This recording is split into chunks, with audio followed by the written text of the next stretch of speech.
TalkMike.live. I'm coming at you live right here in your Vault Record Studio, right on a suburb of Atlanta, Georgia. People always ask me, what is TalkMike.live? What's this podcast gonna be about?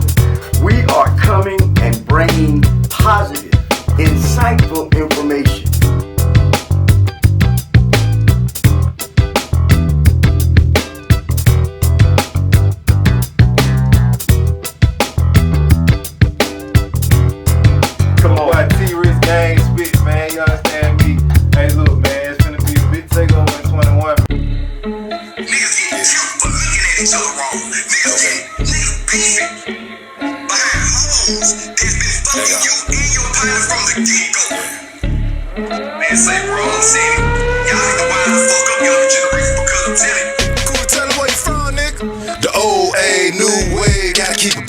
Yeah, even out now. Look, my old girl, your new babe, you're pimping out the talent. Yeah, leave it out now. Still kinda stuck in my old ways, but learn how to manage. Yeah, the tough shit turn pain. So without further ado, Coley, Slim, talk to these folks. Look, talk to them.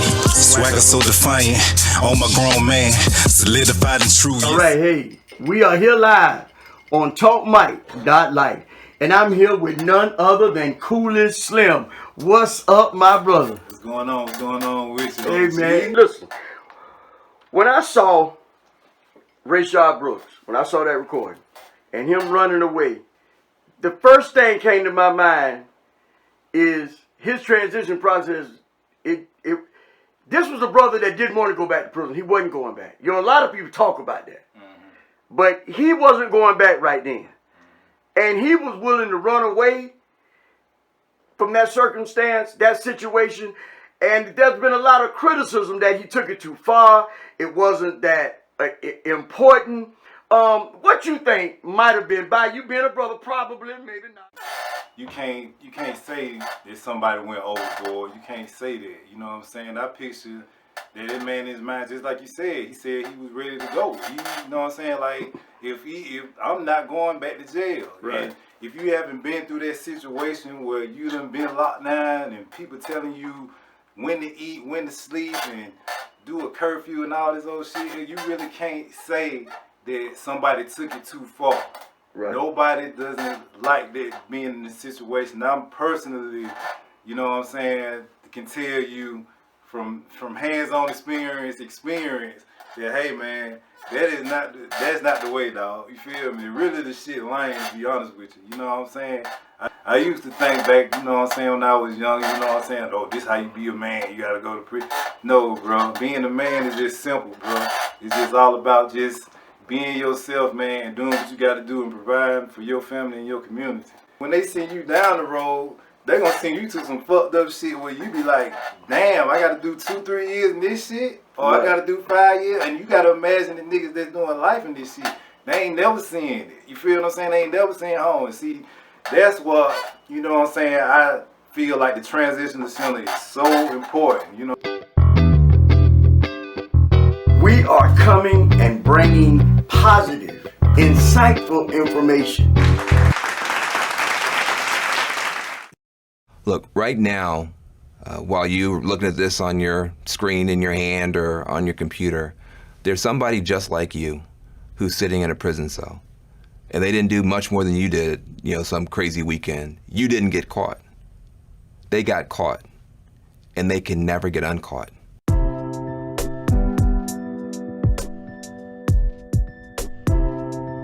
The United States of America is now the #1 incarcerator of human beings in the world, in the history of the world. We have about 5% of the world's population. We have 25% of the world's prisoners. We have more people locked up than China. China, who has 1 billion people, they got fewer prisoners than we do. You know, a lot of times people say, well, if you don't want to do the time, don't do the crime. Really? Have you ever committed a crime? You got people who are doing more drugs on college campuses, in yacht clubs, country clubs. We all know that's going on, but the SWAT team never shows up there. The SWAT team shows up in the housing projects where you got poorer people doing fewer drugs, and those people go to prison. But think about it. What if one of the times when you were breaking the law, when you had something illegal in your pocket, in your car, at your party, the police had kicked in those doors, would you want to be known for the rest of your life based on what happened that night? That is what is happening to millions of people. If rich folks' kids get in trouble, they go to rehab.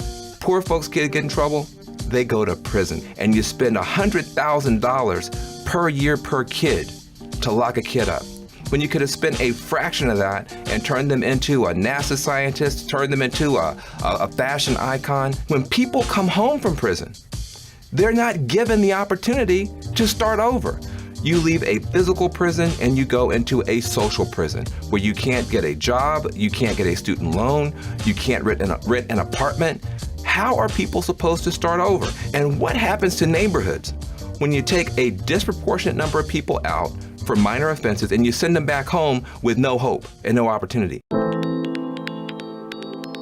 There are no more excuses to have this horrible system continue when there is now finally bipartisan agreement that it is a tragedy to do this.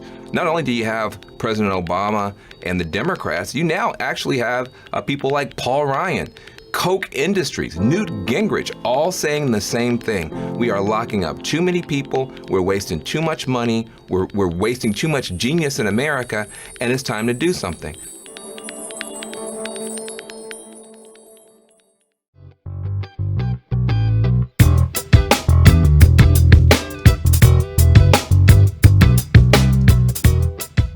Approach, this is a concept that the whole world, especially those that call themselves of the army and the kingdom of God, we must provide.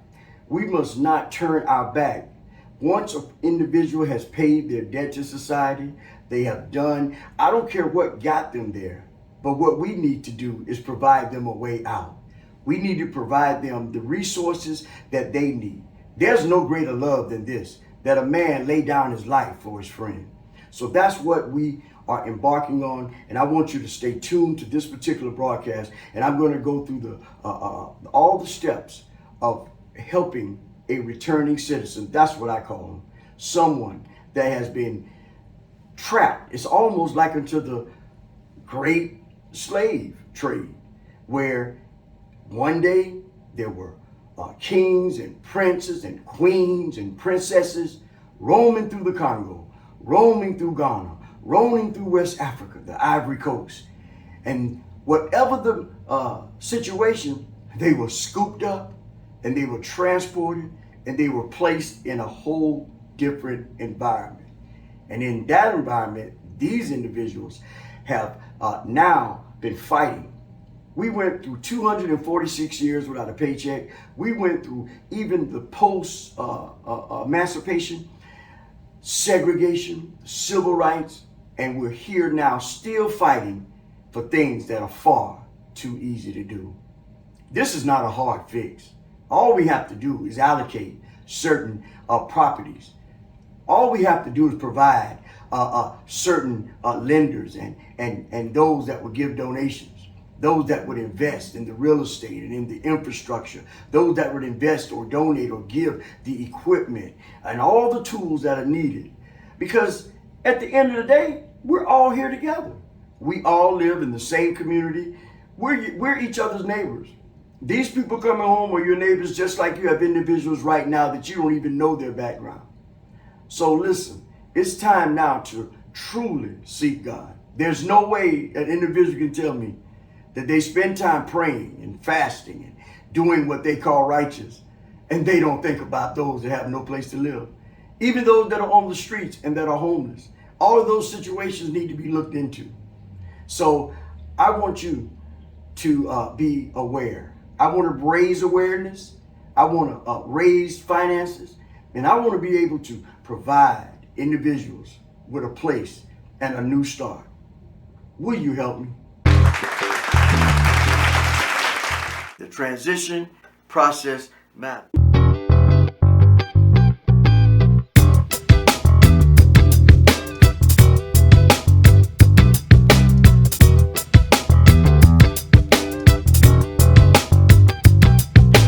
Appreciate everybody. I'm gonna appreciate you too, Mike, man, for giving me the opportunity. Yep, you heard Mike. Yes, sir. I want to appreciate you for giving me the opportunity, man. I want to appreciate all us coming together, man, trying to change the, change the community and all that, change the condition of our people. And everybody have a safe holiday, man, and just be safe out here, man. Sure, man. You You too. You too. Blessed be us all, blessings to us all.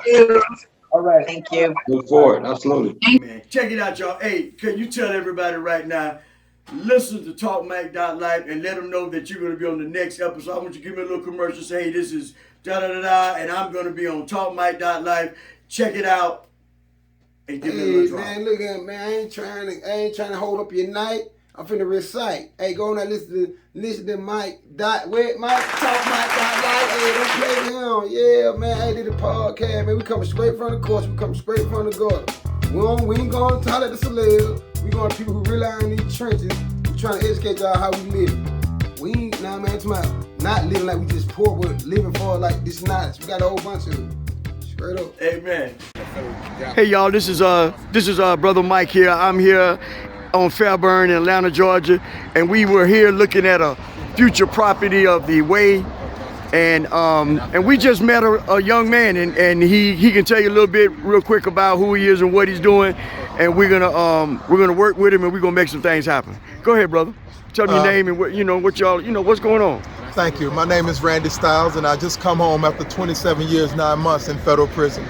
And while I was there, I ran into a lot of young men who didn't have any kind of guidance, and that's all they need. These young men, I was so impressed by them. They could sing, dance, rap, write poems, recite poems. I mean, even draw. I mean, and draw in 3D to where it looked like it's jumping off the paper. So I came up with the idea of PAY, Professional American Youth. And to explain what PAY is to take these young men and to put them in touch with people who would like kind of fine tune and groom them to be professional. Right. These young men, and with all this talent, these gifts, whatever God has given them, would be able to earn money professionally by using the talent that they have to earn money.